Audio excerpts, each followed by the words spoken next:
Private రవాణా కార్మికుల సమస్యలు పరిష్కరించాలని కోరుతూ హైదరాబాద్ దోమల్గూడలోని ఇందిరా పార్క్ ధర్నా చౌక్ లో Telangana auto private transport union JAC ఆధ్వర్యంలో భారీ ధర్నా. భారతీయ ప్రైవేట్ ట్రాన్స్పోర్ట్ మజ్దూర్ మహాసంఘ జాతీయ ప్రధాన కార్యదర్శి రవిశంకర్ పాయింట్స్. రాష్ట్ర ప్రభుత్వం డ్రైవర్లకు ఇస్తామన్న హామీ ఏమైంది? సంక్షేమ బోర్డు ఏమైంది? 100 రోజుల విజయోత్సవం జరుపుకోవడం సిగ్గుచేటు.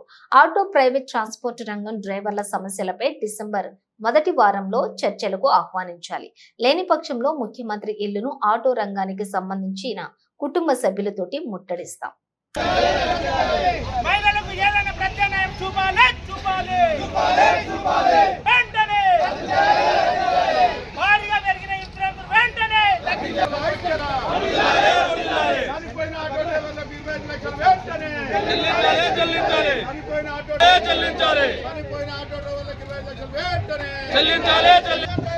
అందరు కూర్చోండి. చలో అందరు కూర్చోండి. ఇప్పుడు నేను చెప్పినా కదా ఇందాక, చెప్పలేదా? 1 గంటలో 3-4 చల్లాలు అయితే. రవిశంకర్, భారతీయ ప్రైవేట్ ట్రాన్స్పోర్ట్ మజ్దూర్ మహాసంఘ్ జాతీయ ప్రధాన కార్యదర్శి. ఈరోజు హైదరాబాద్ నగరంలో తెలంగాణ ఆటో మరియు ప్రైవేట్ రవాణా సంఘాల ఐకాస ఆధ్వర్యంలో మహాధర్నా నిర్వహిస్తూ ఉన్నాం. ప్రధానంగా కాంగ్రెస్ ప్రభుత్వం ఏర్పడినటువంటి తర్వాత ఏదైతే బస్సుల్లో ఉచిత ప్రయాణ మహిళలకు ఇవ్వడం, తద్వారా ఆటో డ్రైవర్లు 57 మంది ఆత్మహత్యలు చేసుకున్నా ఉన్నారు. ఓలా, ఊబర్, ర్యాపిడ్ బైకులని గత కేటీఆర్ గారు ప్రవేశపెడితే ఈరోజు కాంగ్రెస్ ప్రభుత్వం ప్రోత్సహిస్తూ ఉంది. దీనివల్ల కూడా ఆటో డ్రైవర్లు ఉపాధి కోల్పోయారు. అదేవిధంగా గూడ్స్ వాహనాల్లో పోర్టర్ కంపెనీ, అంబులెన్సు రంగంలో రెడ్ అంబులెన్స్ను ప్రోత్సహించడం వల్ల ఈరోజు అటువంటి డ్రైవర్లు కూడా ఉపాధి కోల్పోవడం జరిగింది. పైగా పుండుపై కారం జల్లినటువంటి విధంగా ఒకటే రోజు ఈరోజు ఆటో డ్రైవర్లకు కానీ, డీసీఎం డ్రైవర్లకు కానీ, ట్యాక్సీ డ్రైవర్లకు కానీ ఒకటే గంటలో ఒకటే పోలీస్ స్టేషన్ పరిధిలో 2 చలాన్లు 3 చలాన్లు రావడం అనేటువంటి దురదృష్టకరం. మరి గత ప్రభుత్వానికి ఈ ప్రభుత్వానికి తేడా ఏముందని చెప్పి మేము ప్రశ్నిస్తూ ఉన్నాం. మరి ఈరోజు 12,000 డ్రైవర్లకు ఇస్తామన్నటువంటి హామీ ఏమైంది? ఏదైతే ఆటో ప్రైవేట్ రవాణా కార్మికులకు సంక్షేమ బోర్డు ఏర్పాటు చేస్తామని చెప్పి హామీ ఇచ్చారు, మరి అదేమైంది? వీటికి సమాధానం చెప్పకుండా ఈరోజు 100 రోజుల విజయోత్సవం జరుపుకోవడం అనేటువంటిది ఈ కాంగ్రెస్ ప్రభుత్వానికి సిగ్గుచేటు అనేటువంటి విషయం.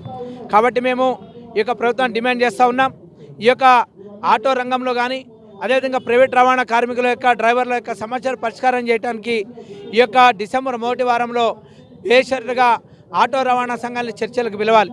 లేనటువంటి పక్షంలో ముఖ్యమంత్రి రేవంత్ రెడ్డి గారి ఇంటి ముందర భార్య పిల్లలతోటి ఆటో రంగం నుంచి మొదటితే లారీ వరకు డీసీఎం కానీ, ట్యాక్సీ కానీ, ట్రాక్టర్ డ్రైవర్లు కానీ అందరూ కూడా కుటుంబాలతో ఇందరు ముందు వచ్చి కూర్చుంటారని చెప్పి హెచ్చరిక చేస్తూ ఉన్నాం. కాబట్టి బేషరతుగా మొత్తం డ్రైవర్లకు 12,000 ఇవ్వండి, పార్కింగ్ బోర్డు ఏర్పాటు చేయండి, చలాన్లు తగ్గియండి, చర్చలు జరపండి, సంక్షేమ బోర్డు ఏర్పాటు చేయండి. లేకపోతే నీ ఇల్లు ముట్టడం మాత్రం తప్పదని చెప్పేసి హెచ్చరిక చేస్తూ ఉన్నాం.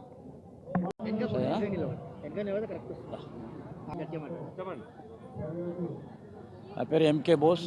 నేను టీఎన్డీసీ రాష్ట్ర అధ్యక్షుని. యాదగిరి గారు టీఎన్డీసీ ఆటో డ్రైవర్స్ యూనియన్ అధ్యక్షుడు. ఈరోజు auto drivers, trolley drivers, lorry drivers, private రవాణా శాఖకు సంబంధించిన డ్రైవర్ల జేఏసీ తరఫున ఈ ధర్నా కార్యక్రమాలు జరుగుతూ ఉంది. ఈ జేఏసీ తరఫున 21 డిమాండ్లు పెట్టడం జరిగింది. 21 డిమాండ్లు కూడా న్యాయమైన డిమాండ్లు. ఇవాళ ఆటో డ్రైవర్లో ఒక పరిస్థితి ఏముందంటే చాలా అయోమయమైన పరిస్థితిలో ఉంది. ఏదైతే ఈ గత ప్రభుత్వం 10 సంవత్సరాలు పరిపాలించినప్పటికీ ఆటో డ్రైవర్ గురించి అసలు పట్టించుకోలేదు. అనేక కార్యక్రమాలు చేశాం కూడా.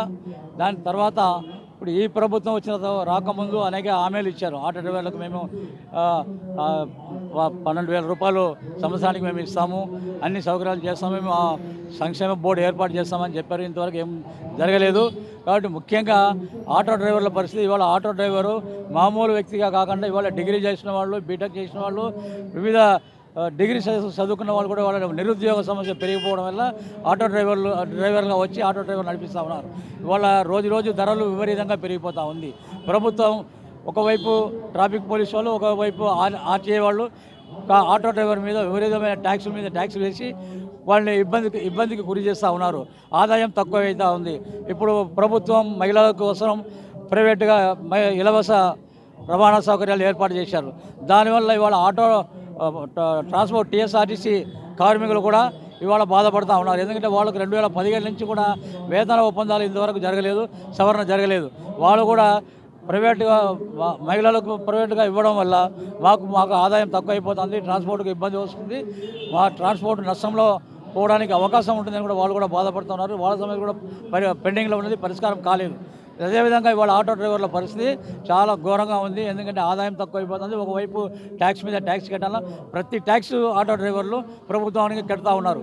ఆటో డ్రైవర్లు కొన్ని లక్షల మంది ఇవాళ రాష్ట్రంలో నడిపిస్తూ ఉన్నారు. అదేవిధంగా రాష్ట్ర వ్యాప్తంగా దాదాపు ఉండే డ్రైవర్లు అందరూ కూడా సమస్యలను వెంటనే పరిష్కరించాలా. ప్రైవేట్ రవాణా శాఖకు ప్రైవేట్ బోర్డు ఒకటి నిర్మించాలా. ప్రభుత్వం వెంటనే ఆటో డ్రైవర్ల జాయింట్ యాక్షన్ కమిటీని పిలిపించి సమస్యలు పరిష్కరించడానికి మీటింగ్ ఏర్పాటు చేయాలని చెప్పేసి టీఎన్టీసీ రాష్ట్ర కమిటీ తరఫున డిమాండ్ చేస్తూ ఉన్నాం.